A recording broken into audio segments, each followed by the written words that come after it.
Hello, my name is Nicole Carson-Bonilla and I'm a portrait photographer. After painting many backdrops using various methods, I have finally come up with my favorite. And for me, it's definitely the most cost-effective and the easiest. And it produces the texture I'm looking for in a professional backdrop. I'm going to show you step by step how I hand-painted a set of charcoal gray backdrops for my portrait studio. I'll include where I purchased my supplies and my method for applying texture. I'll show you how I use them in my studio and how I store them when they're not being used. I'll also answer the burning question of whether or not to pre-wash your canvases by showing you the results of both options. But before we go any further, please do me a quick favor and click the subscribe and like buttons below. I found it quick and convenient to purchase my canvases from Amazon. Search for seamless canvas drop cloth and you will find lots of options. If it doesn't list whether or not the canvas is seamless, scroll down to the questions section and it's very likely that question has already been answered. For this video, I purchased two 6-ounce 9x12 foot drop cloths by Milka. 6 ounce is the lightest weight canvas I have seen listed. I prefer to have my backdrops fairly monochromatic, so when choosing paint, I select 2 shades of the same color. In this case, a medium shade of gray and a slightly darker shade. To make it easier, I just select 2 shades from the same paint color card.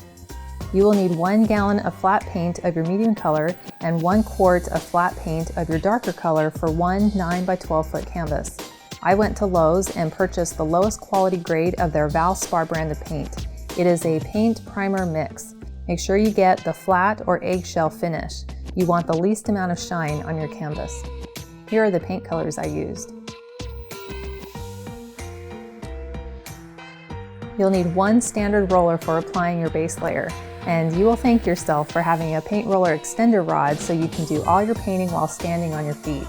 I have found the best results for applying my texture layer with a sea sponge roller. Whether or not to pre-wash your canvas is the question I see asked most often in discussion threads. Since I was painting 2 identical canvases, I experimented both ways. Based on recommendations I read online, I washed the first canvas in my front-loading washing machine and added fabric detergent and fabric softener. I used cold water to minimize any shrinkage. Then I moved it into the dryer and included a dryer sheet. I'm not entirely sure what the fabric softener was really supposed to do. The canvas came out with very fine wrinkles as well as larger wrinkles. Next, I ironed both canvases. I have a jumbo-sized ironing board I set up in the middle of my bedroom so I'd have room to spread out the large canvases. I did not use any additional spray or product as I was ironing. I just relied on the steam from the iron. As I ironed, I had to continually smooth the canvas because the iron sections of canvas slightly expanded as the wrinkles were removed. I did not pre-wash the second canvas and simply unfolded it out of the packaging and began to iron out the large fold lines. These came out fairly easily with the steam from the iron. It did not have all the fine wrinkles like the pre-wash canvas had, and it took me about 30 minutes to iron the canvas. Once ironed, I spread out the canvases to measure their final size. The pre-wash canvas shrunk from a 9x12 to an 8 by about 11¼ feet. The unwashed canvas still measured 9x12 feet after ironing. Both canvases needed to be rolled up to avoid getting any additional wrinkles before being painted. I went to Lowe's and bought 2 2-inch by 10-foot long PVC pipes. The ceilings in my house are 9 feet tall, and even though the canvases started out as roughly 9 feet wide, I knew they would probably shrink a little bit once painted regardless of being pre-washed or not. So I had the PVC pipes cut to 8 foot 10 inches before bringing them home. The 2 inches of wiggle room would make them easy to store upright, stacked in a corner in my home if needed, and it made them easier to fit in my car to drive them home. We rolled the 2 ironed canvases onto the PVC rolls for storage until we were ready to paint them. When selecting a space for painting the canvases, choose the smoothest ground you can find. A cement floor in a garage or driveway works great, but be aware of the stress lines cut into the cement. You do not want to paint over them or you will get a visible groove in your backdrop. This cement pad had only 1 line running under the canvases that I would need to avoid. My husband and I laid down a plastic drop cloth and then spread out the canvases. We began rolling on the medium gray paint with the standard roller. Since the canvas won't hold perfectly still, painting in an outward direction helped to keep it taut. I did not tape down my canvas or the plastic because I would need to move it over the cut line in the cement to avoid painting over the line. It is easier to move the plastic and the canvas as one. And once I put paint on the canvas, it seeped through a little bit, which kind of helped it stick to the plastic underneath, so I really didn't need to tape them together. The unwashed canvas had a smoother finish and was easier to paint than the pre-washed canvas. I live in Phoenix, Arizona in a dry climate, so the paint dried very quickly in between applying the first and second coats. You don't have to wait until the first coat is completely dry before you apply the second. The 2 gallons of paint were just enough to apply 2 coats to both canvases. To create the textured layer, I poured 1 part paint to 1 part water using an old water bottle that I cut the top off. After gently stirring, it was ready to go.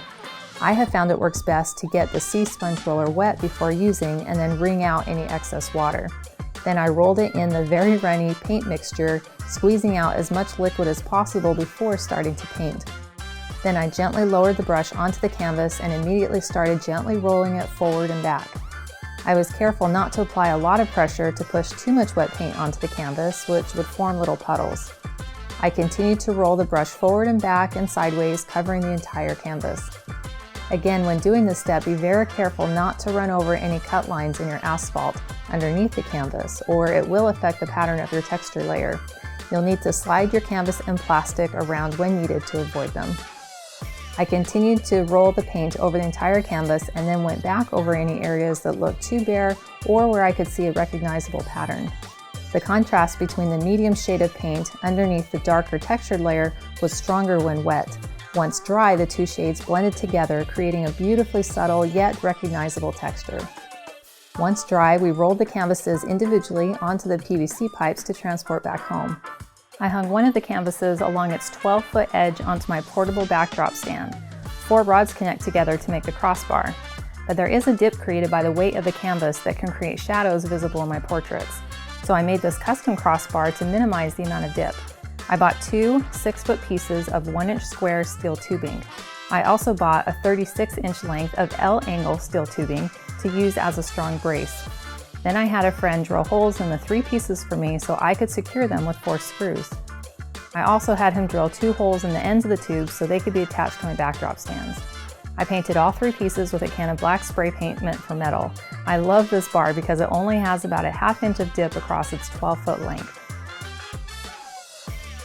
By using the 2 9x12-foot canvases together as the backdrop and the floor covering, I now have 12 by 18 feet of photographable canvas. This is perfect for photographing families and dancers who need more space to move in. And it means less time spent in Photoshop editing and digitally expanding my backdrops. And I find that the edge where the floor meets the backdrop to be very minimal, and in most of the portraits isn't even noticeable. And if it is, it's a really easy thing to just touch up in Photoshop. I used the same 2-layer texture technique with this set of light gray backdrops. This backdrop color is so versatile and very easy to tint in editing. Here are the paint colors I used. For this brown backdrop set, I used 3 layers of paint. My base layer was my medium shade, then I applied a 1-to-1 watered down layer of a lighter shade, and then I applied a 1-to-1 watered down layer of a darker shade. Here are the paint colors I used. Because I use this backdrop in a lot of vintage style portraits, I found that having a little bit of extra depth of color and texture really helped to enhance my portraits. Now that I've painted and photographed both a pre-washed and unwashed canvas, I can now say which I prefer. The only benefit I see to pre-washing the canvas is that it tightens up the weave a little bit. This means there is less light that shows through the canvas when hung. I like to place a speed light behind my canvas pointed at the ceiling to cast a soft hair light down on my model. To avoid any light spilling through my painted canvases, I always hang a black blanket under the canvas and the problem is solved. So the tighter weave of the pre-washed canvas did not have any advantage over the unwashed canvas because I would be using the blanket regardless. I found that pre-washing the canvas created endless little micro wrinkles in the canvas that were impossible to completely iron out. The canvas also shrunk by 1 foot on the width and about 9 inches on the length, even though I had it set at the cold setting. It was also a little trickier to apply the 2 base coats of paint to it because it was more pliable than the unwashed canvas and moved around more. So I will not be pre-washing my canvases in the future. This was the first time I had painted 6-ounce drop cloths. They weigh about 4.5 pounds each without paint. I always try to keep all of my props and equipment as lightweight as possible, so I did like how light these are. But when rolling and unrolling them during photo shoots, I would prefer if they were just a little bit thicker. For my brown set of canvases, I used 8-ounce drop cloths. They weigh about 5.5 pounds each without paint. I did not pre-wash them, and they were great to work with. The extra thickness held the paint well all the way to the edges, so I did not need to trim them after they were painted to get straight edges. My portrait studio is in the guest suite of my home, and the room is about 11 feet wide. I have a Varipole pulley system installed with 9-foot wide canvases hanging on them. I have dark gray, light gray, and brown backdrops that I hand painted using this same method. When photographing dancers or larger groups, I set up a temporary studio in my living room. I keep 2 each of my 9x12 dark gray, light gray, and brown backdrops on PVC rolls behind my couch. This way they're disguised, but they're also super easy to access for a quick setup. Now that I have all my painting supplies, I can create a 9x12 painted backdrop for about $60. It's about $20 for the canvas and then about $40 in paint. Now there is a cost of time, but I can offset that by doing it on the weekend, or if I'm lucky, I might be able to enlist the help of one of my teenage minions. And there's just something kind of satisfying and almost therapeutic I find about painting it myself. If you liked this video and found this information helpful, please don't leave without clicking those like and subscribe buttons below. And if you end up using this method to create your own canvas, I would love to see a photo of how it turns out.